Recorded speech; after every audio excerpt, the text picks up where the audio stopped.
Hello friends, आज मैं आपके साथ लेके आया हूँ माइक्रो इकोनॉमिक्स का एक और टॉपिक। टॉपिक का नाम है प्रोडक्शन पॉसिबिलिटी कर्व। ये प्रोडक्शन पॉसिबिलिटी कर्व क्या होती है, इसको डिस्कस करेंगे। डिस्कस करने से पहले बता दूं कि इस चैप्टर के सारे लिंक्स आपको डिस्क्रिप्शन में मिल जाएंगे। जैसे जैसे ऐड करता रहूंगा डिस्क्रिप्शन में लिंक्स मिलते रहेंगे। तो very important topic. To in order to explain the basic problems of an economy, जो कि मैंने पिछली वीडियो में बताया था बेसिक प्रॉब्लम्स क्या क्या होती हैं, उन बेसिक प्रॉब्लम्स को एक्सप्लेन करने के लिए economist often make use of a curve which tells us the maximum level of production of specific goods and services that can be attained by an economy given the productive resources at its command and techniques of production available to it. Basically, production possibility curve एक ऐसी curve होती है जो बाहर को मुड़ी हुई होती है। इसको क्या कहते हैं? Concave to origin. ठीक है। और इसके ऊपर जितने भी पॉइंट्स हैं वो पॉइंट्स हमें क्या बताते हैं? Different combinations of two goods. जैसे यहाँ पे मैंने सिविलियन गुड्स, यहाँ पे मिलिट्री गुड्स लिखा हुआ है, तो ए पॉइंट हमें क्या बता रहा है कि दो गुड्स के डिफरेंट कॉम्बिनेशन, समझ की बात, दो गुड्स के डिफरेंट कॉम्बिनेशन बता रहा है जो कि हम बना सकते हैं with given resources and technology. तो पीपीसी के ऊपर जितने भी पॉइंट आते हैं ये हमें मैक्सिमम पॉसिबल आउटपुट बताता है कि दो गुड्स की मैक्सिमम पॉसिबल कॉम्बिनेशन क्या बन सकता है given the resources and technology. This curve is known as production possibility curve. अब इसको मैंने थोड़ा डायग्रामेटिक तरीके से एक्सप्लेन किया है। Production possibility curve is a curve representing all possible combinations of maximum total output that can be produced in an economy assuming a fixed amount of resources, the efficient use of resources and technique of production। अगर हमारे जो given resources है उनको fully utilise करें तो हम दो goods के कितने कॉम्बिनेशन बना सकते हैं, वो पीपीसी के ऊपर जितने भी पॉइंट हैं ये बताते हैं। ठीक है। अब we assume that the economy produces only two goods, that is military goods like guns, जो ज्यादातर एग्जांपल दी होती बुक्स में, and civilian goods like butter. Production possibility curve जो पी1 है, ये वाली कर्व, ठीक है, ये हमें क्या देती है? डिफरेंट कॉम्बिनेशन ऑफ दो goods, military goods and civilian goods. If economy uses all it's resources for the production of military goods, it can at the most produce OP quantity of military goods. अगर सारे के सारे resources जो है Y axis पे जो good है वो बनाने में लग जाए तो ये मैक्सिमम ओपी अमाउंट बन सकता है। दूसरी तरफ सारे के सारे अगर कंज्यूमर गुड की तरफ लग जाएंगे तो OP1 बन सकता है। समझ की बात? तो एक ही गुड थोड़ा ना बनाना है। If it shifts at point A, अगर मैं इसको पी पॉइंट से शिफ्ट कर देता हूँ ए पॉइंट पे, तो ए पॉइंट हमें क्या दिखाता है कि भाई OR यूनिट्स, इतने यूनिट्स किसके बन रहे हैं? जो है मिलिट्री गुड्स के बन रहे हैं। और इतने यूनिट्स, क्योंकि इसके सामने तो यही आता है ना, तो इतने यूनिट्स मतलब OQ यूनिट्स किसके बन रहे हैं? हमारे जो है सिविलियन गुड्स के बन रहे हैं। तो वही चीज मैंने इंग्लिश में लिखी है कि if it shifts two point A, it can produce at the most OQ quantity of civilian goods and OR quantity of military goods. That is, it gives up the production of PR quantity of military goods to get OQ quantity of civilian goods. तो हमने क्या किया? पहले तो हम इतनी quantity बना रहे थे ना, ठीक है, OP। अगर हमने इतनी क्वांटिटी बनानी है किसकी? सिविलियन गुड्स की, तो हमें PR क्वांटिटी का सेक्रीफाइस करना पड़ा। समझ के बात?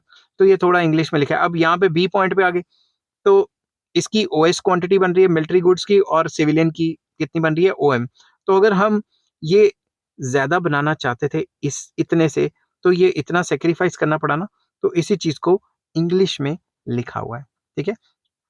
If all the resources are used for the production of civilian goods, the maximum output जो बनेगा वो OP1 बनेगा। ऑल द पॉइंट्स जो मैंने पहले बता दिया था कि भाई OP1 बनेगा। ठीक है। तो जितने भी पॉइंट्स है पीपीसी पे, all the points on PP1 curve जो पीपीसी है are efficient in the sense that they indicate the maximum level of production that can be obtained with the given amount of resources and technology। तो जितने भी PPC के ऊपर point है वो हमें जो है बेस्ट कॉम्बिनेशन बताते हैं जो कि हम बना सकते हैं given the resources and technology। all points inside the production possibility curve PP1, that is point V, indicates inefficient use of resources as more output of either military goods or civilian goods or both can be obtained easily with same unit of resources। अगर कोई भी point, जैसे ये point आया, ये point हमें बताता है कि इतना आप सिविलियन गुड बना रहे हो और इतना आप मिलिट्री गुड बना रहे हो, मगर आपके पास रिसोर्सेज तो इतने हैं ना, आप इसको भी ज्यादा कर सकते थे, इसको भी ज्यादा कर सकते थे, मगर आप नहीं कर पाए ना।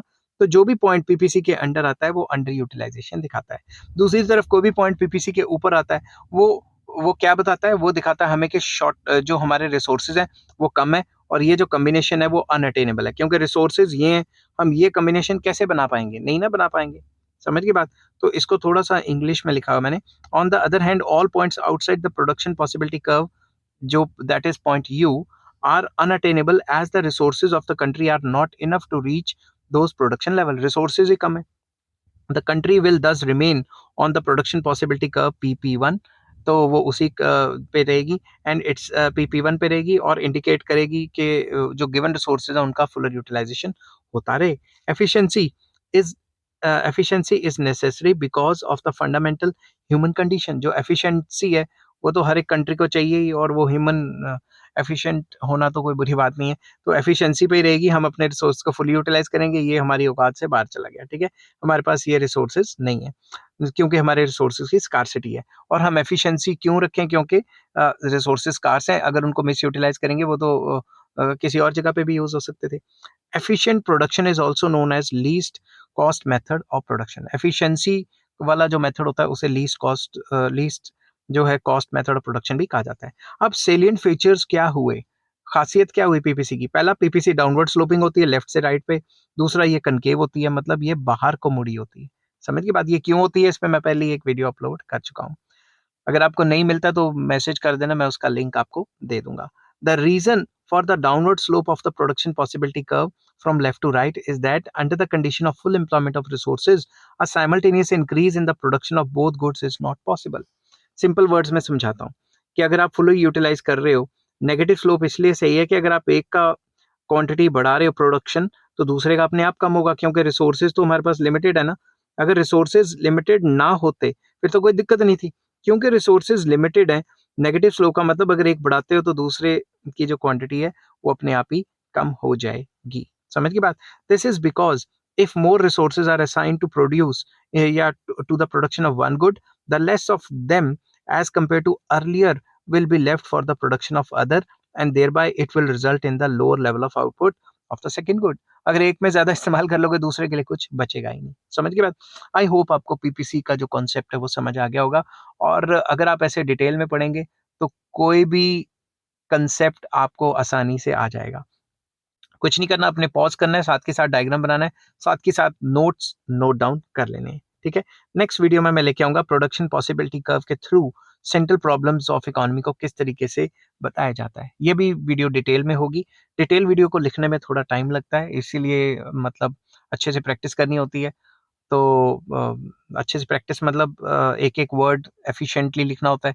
अब बीच में मैं लिख रहा हूँ और कोई आ गया, क्योंकि मैं कोई हिमालय पर्वत पे तो रहता नहीं हूँ, आइसोलेटेड या जंगल में तो रहता नहीं हूँ। मेरे भी कुछ सोशल जो है रिलेशंस हैं, फैमिली है, मदर है, फादर हैं, उनको भी देखना पड़ता है। तो अगर वो बीच में कोई काम बोल देते हैं तो उठना पड़ता है, क्लासेस शुरू हो जाती हैं, उनको भी डील करना पड़ता है, ठीक है ना। तो कमाना भी है, पेट तो लगा ही हुआ है ना साथ में। तो अब वो कमाना भी है, जॉब भी करनी है, ये सारा काम करने में मैं फंस जाता हूँ। इसलिए ये लॉन्ग क्वेश्चन लिखने में जो टाइम लगता है ये काफ़ी ज़्यादा होता है, इसलिए लॉन्ग क्वेश्चन की वीडियोस मैं इतनी जल्दी नहीं डाल पाता। आई होप आप मेरी प्रॉब्लम समझ गए होंगे। अगर आपको ये वीडियो पसंद आती है तो please like share and subscribe. Take care, bye bye.